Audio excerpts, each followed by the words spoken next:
Assalamualaikum everyone. How are you? Hope you are all fine and doing very well in your lives. Today's topic is pharynx and its role in the production of speech. pharynx क्या होती है और उसका speech की जो production है, जो हम बोलते हैं उसमें उसका क्या रोल है। ये हमारा फोनेटिक्स एंड फोनोलॉजी का जो चैप्टर है उसका एक बहुत ही अहम टॉपिक है और हम पढ़ रहे हैं ह्यूमन वोकल अपरेटस के बारे में। उसमें हमने 3 सिस्टम पढ़े थे, रेस्पिरेटरी सिस्टम, फोनेटरी सिस्टम और articulatory system.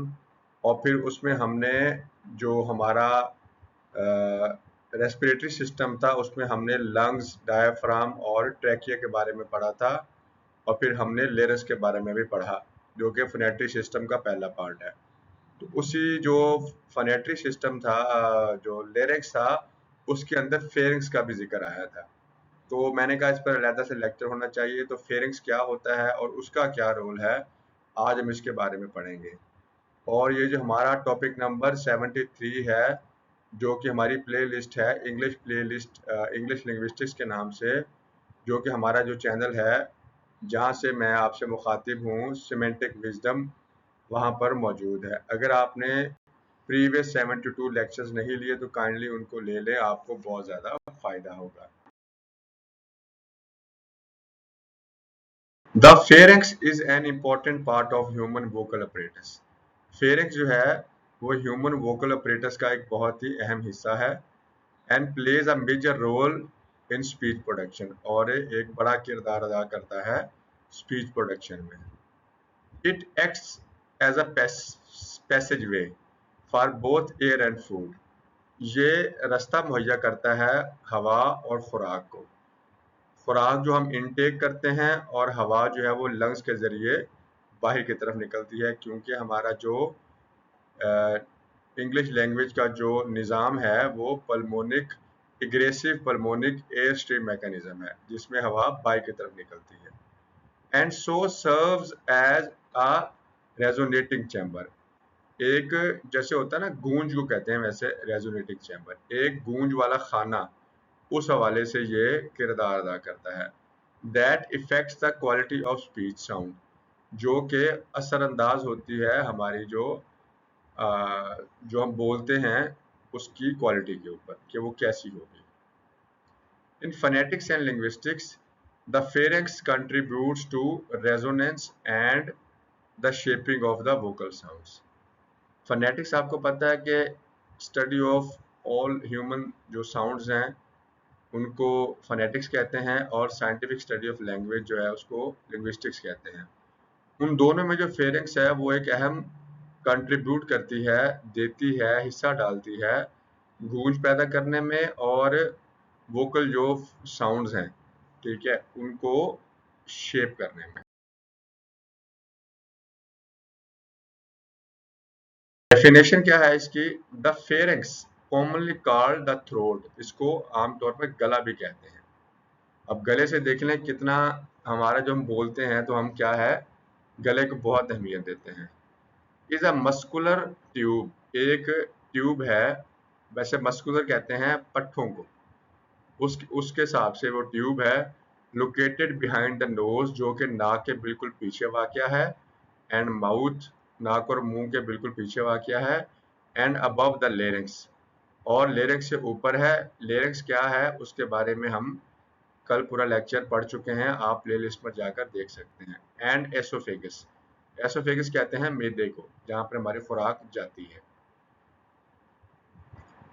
It connects, pharynx जो है वो जोड़ती है the nasal cavity to larynx, जो हमारा जो नाक है, जो उसका जो हिस्सा है, ठीक है, उसको लेरिंक्स से जोड़ती है। इट मीन्स कि ये बीच में होगी। The oral cavity to oesophagus, और जो ओरल कैविटी है, जो हम बोलते हैं, जो हमारा बोलने वाला हिस्सा है, उसको हमारे मैदे से जोड़ती है।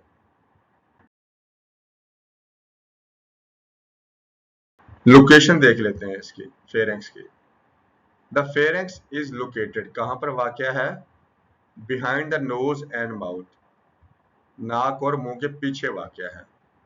Above the larynx and trachea, जो लेरिंक्स है और जो विंड पाइप है। अब जो विंड पाइप है उसके ऊपर लेरिंक्स होती है, तो लेरिंक्स के ऊपर क्या हुआ, फेरिंक्स हुई। तो लेरिंक्स और जो ट्रेकिया, हम इसके बारे में दोनों के बारे में लेक्चर बना चुके हैं, आप ले सकते हैं। तो उनसे ऊपर है इन द नेक रीजन, जो गर्दन वाला हिस्सा है, इलाका है, वहां पर होती है ये pharynx. It forms part of both, ये दोनों हिस्से बनाती है, द रेस्पिरेटरी सिस्टम और डाइजेस्टिव सिस्टम। डाइजेस्टिव सिस्टम जो है इसको हाजमे का निज़ाम कहते हैं, और ये जो है रेस्पिरेटरी, इसको हमारी सांस का निज़ाम कहते हैं। ये देखिए आप, फेरिंक्स कहाँ पर है, ये देखिए जो हम जैसे पढ़ा है, ये नोज है, ये हमारा माउथ है, ये इसके पीछे है, और इस इधर लेरिंक्स है जिसके अंदर वोकल फोल्ड्स हैं, ये इसके नीचे जो है वो हमारा विंड पाइप है जिसको ट्रेकिया कहते हैं। और ये देखें हमारा जो, चूंकि ये ट्रेकिया के साथ है तो हमारा रेस्पिरेटरी सिस्टम हो गया, और जो लेरिंक्स के साथ है वो हमारा फोनेटरी सिस्टम हो गया। ठीक है, तो उससे नीचे जो क्या है, वो जब खुराक जाती है तो वो फिर मैदे से जोड़ देती है। तो उम्मीद है आपको लोकेशन समझ आई होगी। अब पार्ट्स ऑफ द फेरिंक्स कौन कौन से हैं? The pharynx has 3 major parts या मेन पार्ट्स। नंबर 1 है नेजोफेंक्स फ्रैंक्स, ये बायोलॉजिकल वर्ड्स हैं, located behind the nasal cavity. अब ये नेजोफ्रैंक्स है, ये नेजल कैविटी के पीछे है, इसी वजह से इसको नेजो कहा जाता है, नाक की वजह से। Connected with breathing through the nose, और ये जुड़ी हुई है नाक से, ठीक है, नाक की वजह से जुड़ी हुई है, किससे, सांस वाले निजाम से।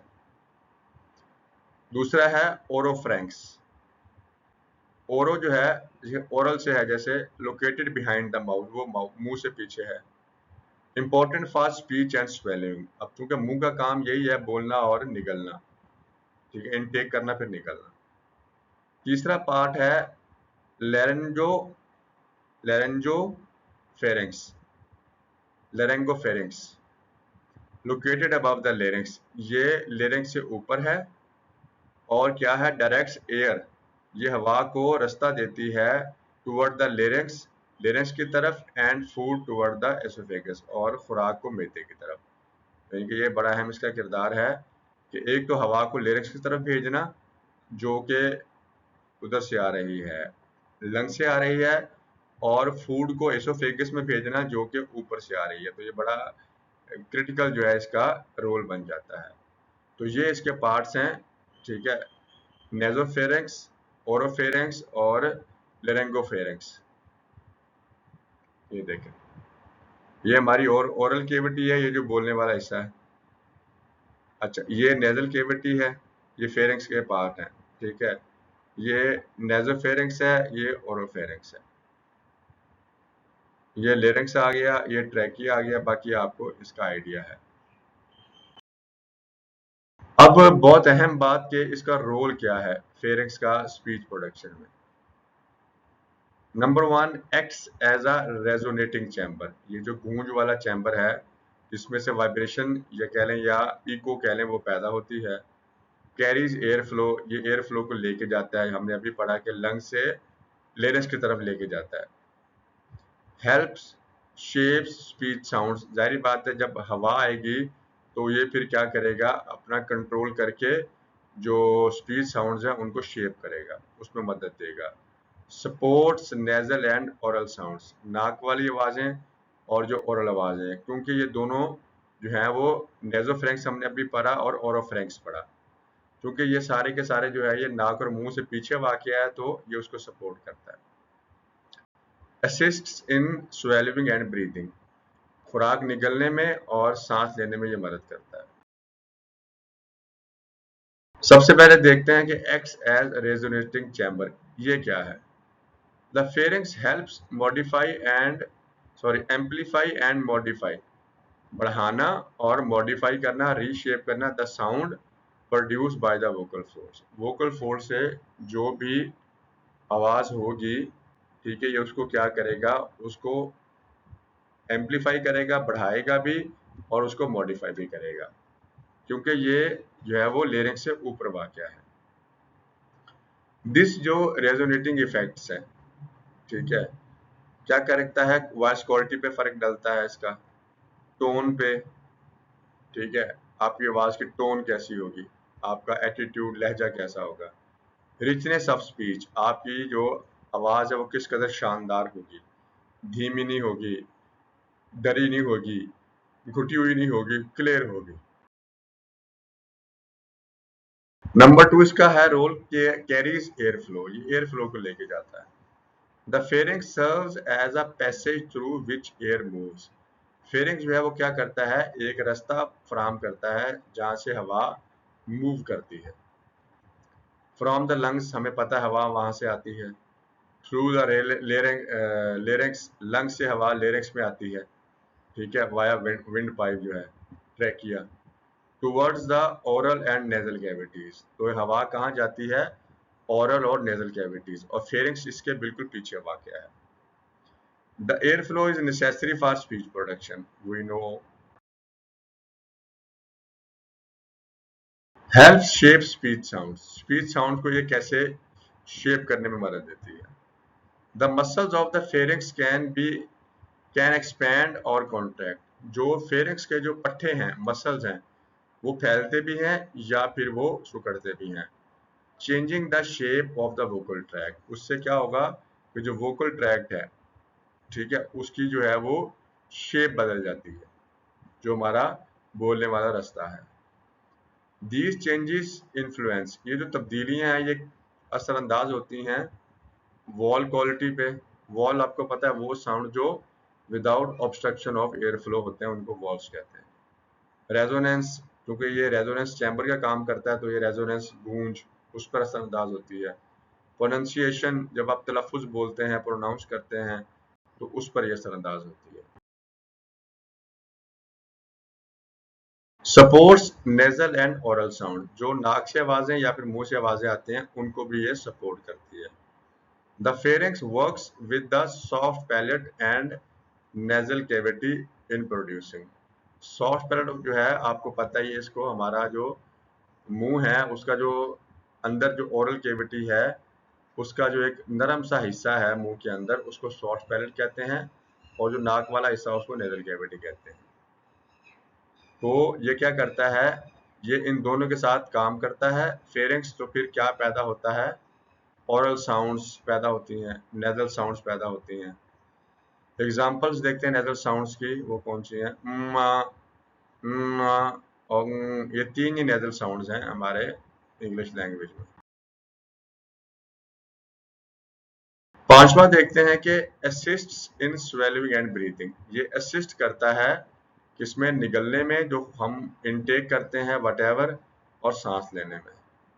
द फेरिंक्स कोऑर्डिनेट्स, ये कोऑर्डिनेट करता है breathing and swelling so that speech can occur smoothly without blocking air flow, कि खाना जब जाएगा तो जाहिर बात एयर फ्लो ब्लॉक हो जाएगा, ठीक है, तो उसमें क्या करता है, ये कोऑर्डिनेट करता है कि एयर फ्लो जो है वो कायम रहे और आप कंटिन्यूअस बोलते भी रहें, fluency. Process of speech production जो है वो फेरिंक्स जब इन्वॉल्व होती है तो फिर क्या होता है। Air is pushed from the lungs, हम जानते हैं। Air passes through trachea and larynx, trachea और लेरिंक्स से जाती है हवा जब लंग से आती है। साउंड एंटर्स द फेरिंक्स, जो आवाज है वो सबसे पहले कहाँ, फेरिंक्स में दाखिल होती है। The pharynx modifies resonance and tone, resonance जो गूंज है और जो आवाज की टोन है, वो बारीक होगी, मोटी होगी, पतली होगी, कैसी होगी, वो ये डिसाइड करती है। Sound moves to the oral और नेजल कैविटी, जो साउंड है फिर वो ओरल कैविटी, बोलने वाला हिस्सा या फिर नाक वाला हिस्सा, वहां पर दाखिल हो जाती है, उस तरफ चली जाती है। Articulators shape the sounds into speech, articulators क्या करते हैं, उनका काम ये है कि उन्होंने स्पीच को शेप करना है कि वो कौन सी साउंड होगी। इसकी कैरेक्टरिस्टिक्स देखते हैं कौन कौन सी हैं main. Muscular tube behind the mouth and nose, एक पट्टों वाली ट्यूब है जो कि माउथ और नोज के पीछे है। Parts of the respiratory and digestive system, ये जो रेस्पिरेटरी और जो निज़ाम हाजमा है उसका एक हिस्सा है। Acts as a resonating chamber, carries air flow for speech, helps produce nasal and oral sounds, influences voice quality and resonance। ये था हमारा आज का लेक्चर जो कि काफ़ी क्रिटिकल था, बट मैंने इसको कोशिश किया कि मैं काफ़ी इसको इजी बनाऊं आपके लिए। तो काइंडली वीडियो को लाइक कीजिएगा और अपनी कीमती आरा मुझे कमेंट सेक्शन में ज़रूर दीजिएगा, और चैनल जो है हमारा सिमेंटिक विजडम उसको सब्सक्राइब और शेयर कीजिएगा। मिलते हैं अगले लेक्चर में, तब तक के लिए अल्लाह हाफिज़।